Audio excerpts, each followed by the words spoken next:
Nassim Odin is with us here today. How are you doing?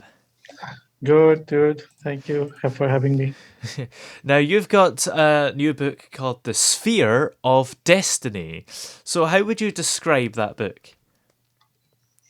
It's a science fiction genre, and Mm-hmm. it starts with medieval settings, and then it gradually turned into the alien world. And Ooh.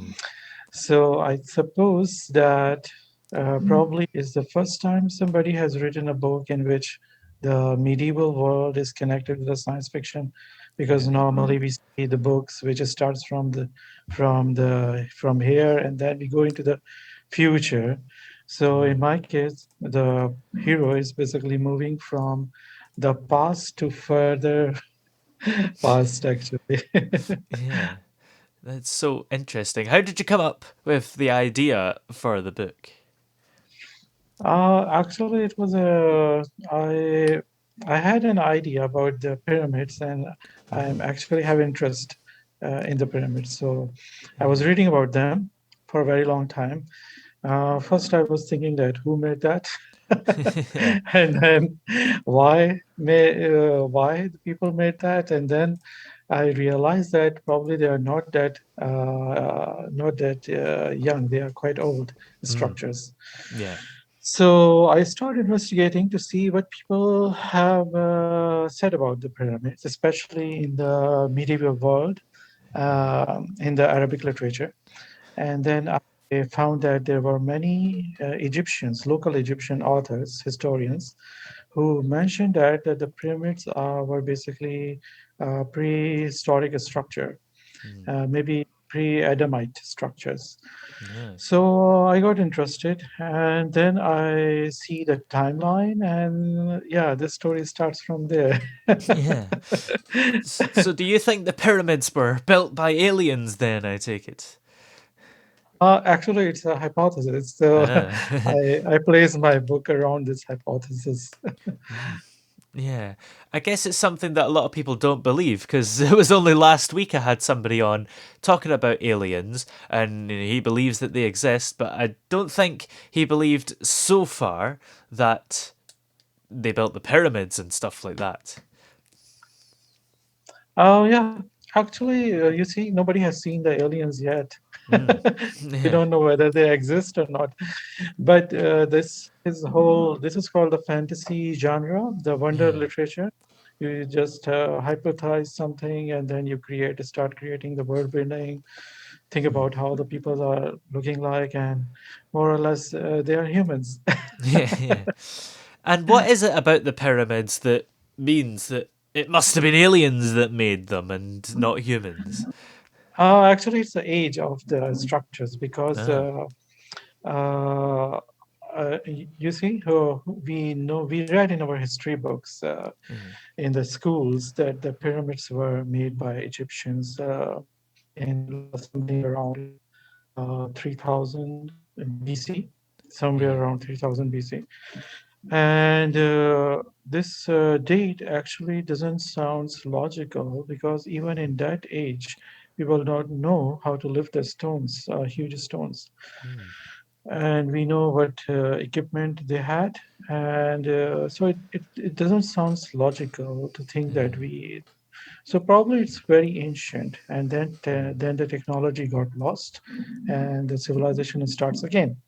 Yeah. So in my book, I theorized that the pyramids were made by aliens. Then we have a great flood event, and everything destroyed, and then civilization started again.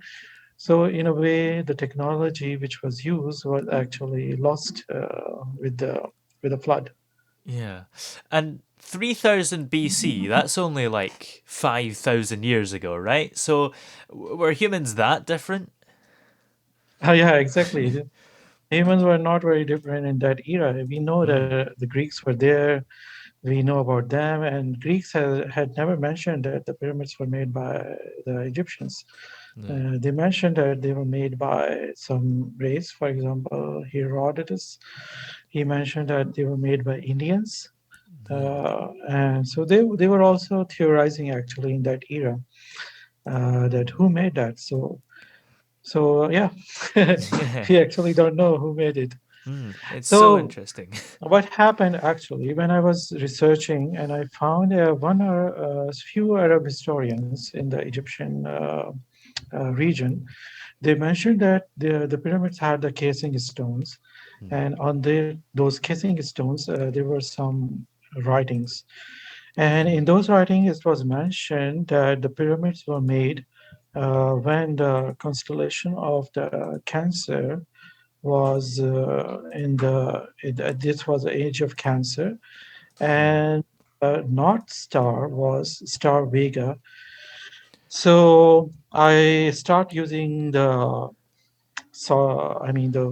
astronomy softwares to check how the alignment goes, and then I found that this is the closest alignment to Star Vega uh, and this zodiac of Cancer is possible somewhere around 7,500 BC. But the problem was that there is another thing very enigmatic, which is the zodiac of Dendera. So in Egypt, actually, in one of the temples in the crypt, there is a zodiac, and that zodiac actually has all the 12 zodiacal signs in it. So the question is, who made that?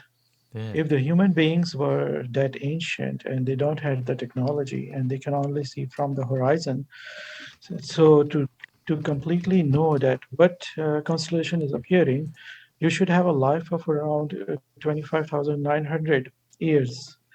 Yeah. So, and according to the religions, the age of Earth is 6,000, huh? Hmm. And the anthropologist says that it is older, but they don't even go beyond that, like 7,000 BC. They start somewhere like 6,000 somewhere.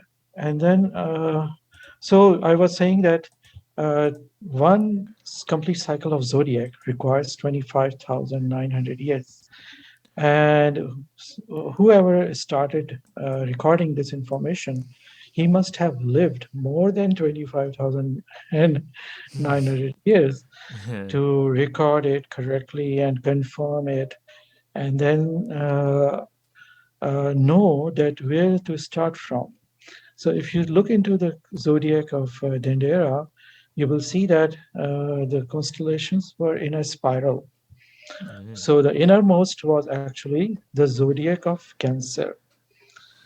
So that's what I found in the Arab historian books, that the pyramids were made when the constellation of Cancer was in alignment with the star Vega. Now, Vega is no longer Earth North Pole. Nowadays we have Polaris, which is a North Pole, but actually some time ago it was Vega.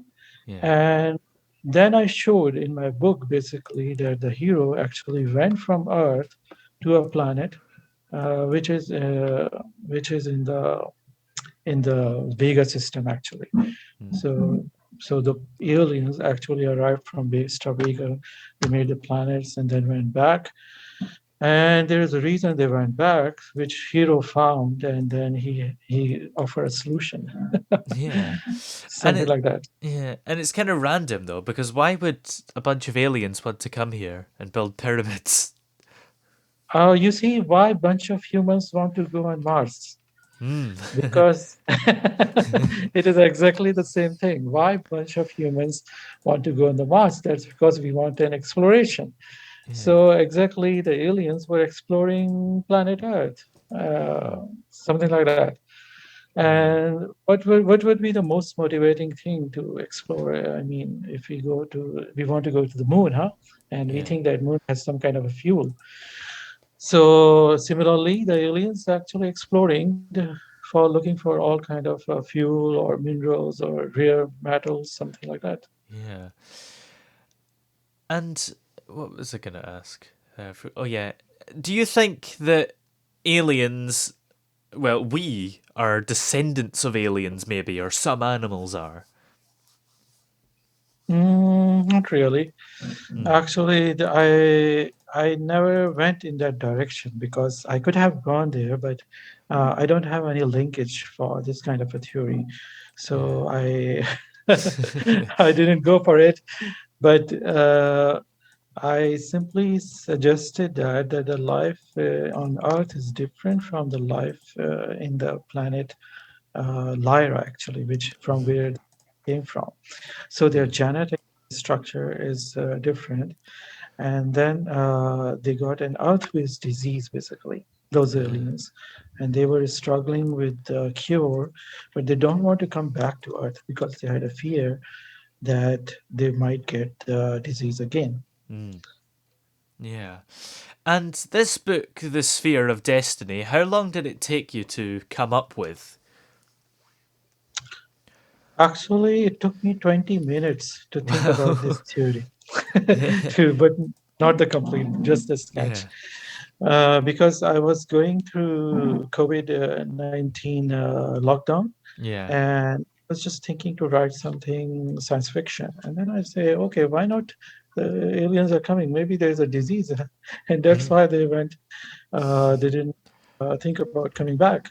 So it is just a 20-minute idea which I got, and then I started elaborating, connecting the pyramids and other things together, like a Yeah. jigsaw puzzle. Yeah. So is it kind of non-fiction or fiction? How would you classify it? Because I guess it's, you know, a bit of both because it's theories that have existed and things.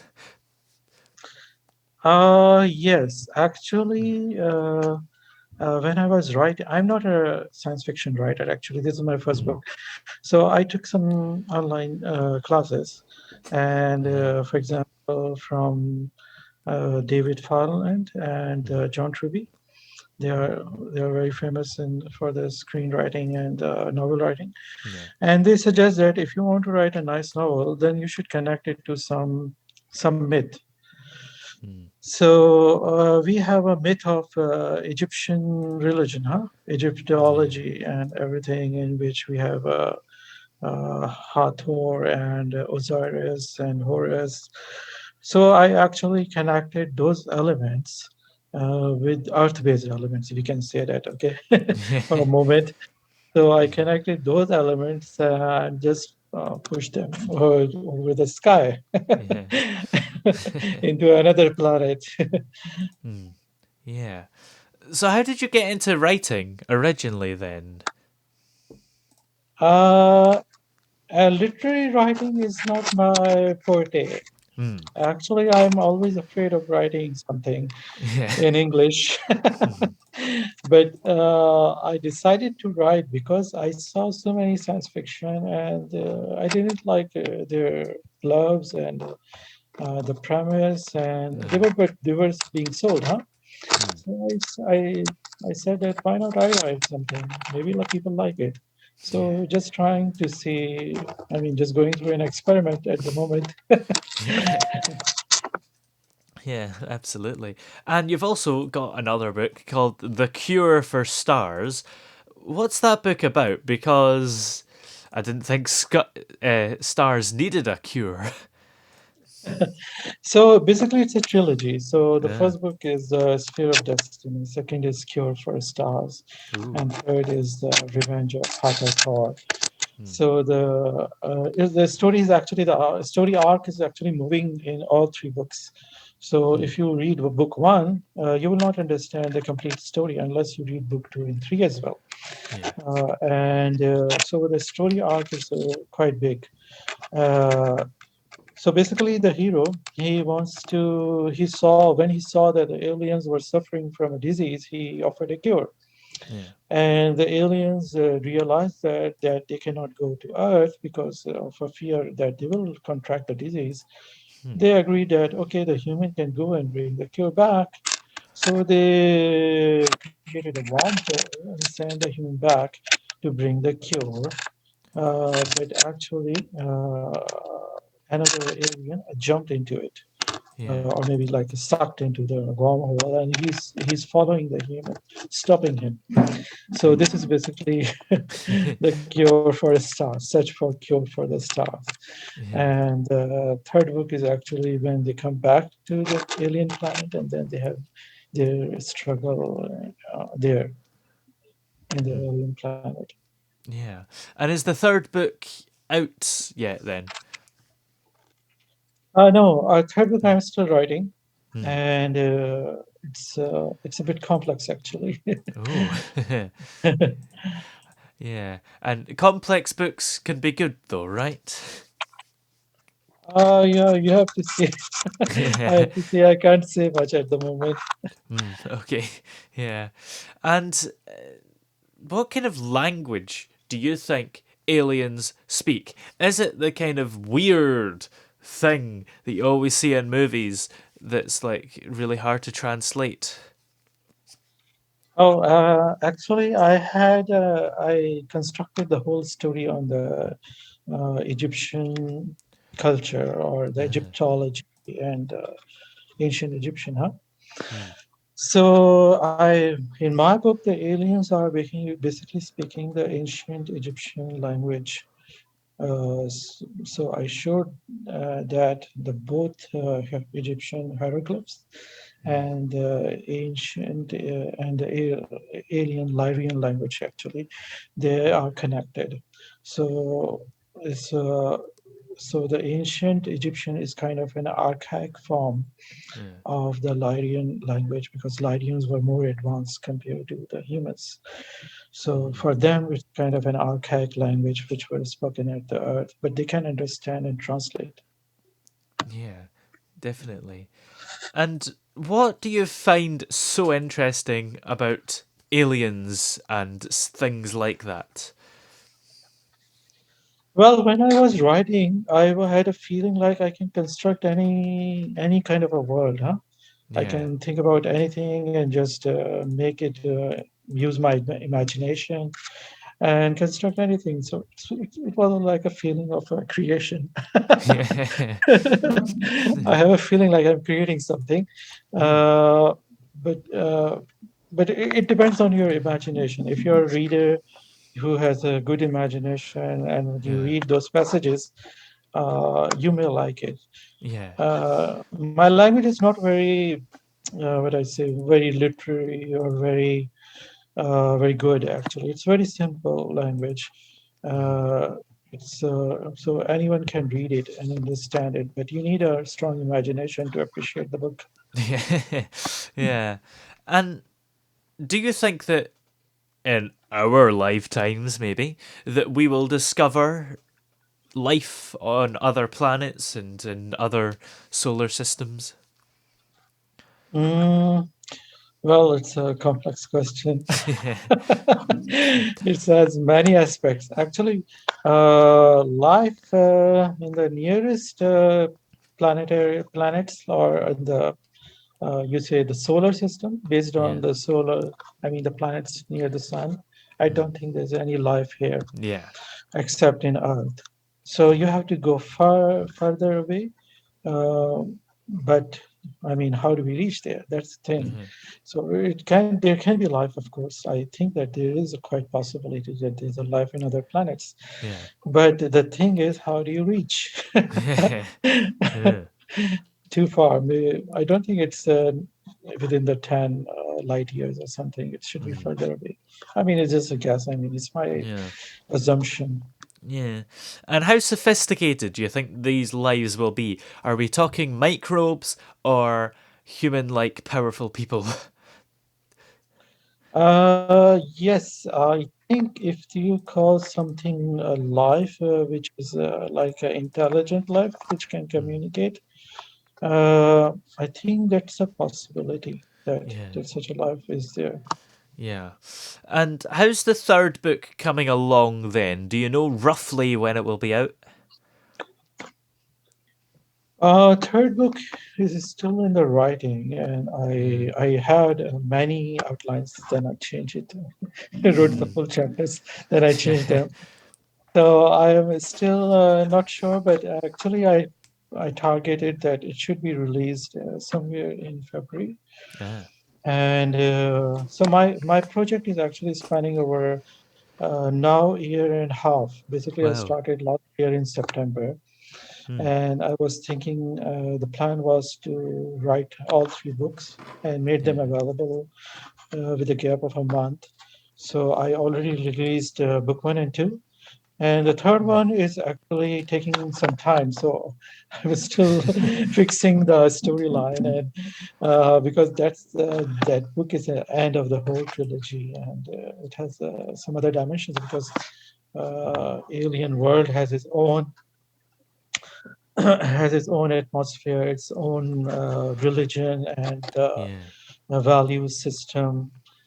So I have to Hmm. see all of that. Basically, if you look into the movies which we normally see in the sci-fi, they only talk about that the human jump from one Hmm. wormhole into another wormhole Hmm. without any psychological stress. Yeah. And as soon as they entered into another world, they started speaking together. They were started communicating. So, but in reality, it's quite stressful if you think about it, Yeah. that some a person is living the whole world, going to another world, and then he's trying to adjust with a new culture, new language, and he lost everyone, huh? Yeah. So it's time travel is not like a it's not a fun game. No. It's a stressful journey, and I actually from one of my book, from all my three books have their own music, Yeah. and which is on the YouTube. Ooh. And one of the music I actually named it "The Misery of a Space Traveler." Yeah. Well, where are we able to check out all your books if we'd like to read them? They are available at the moment on Amazon Yeah. in the paperback and the hard book. Actually, these two books are available: Sphere of Destiny and The Cure for Stars. Yeah. And actually, I will release very soon the audio book for the Sphere of Destiny, so that should be available. Great. Well, thanks very much for joining us here on the show this afternoon. Thank you, thank you for having me, and hope everyone like my books. Yeah.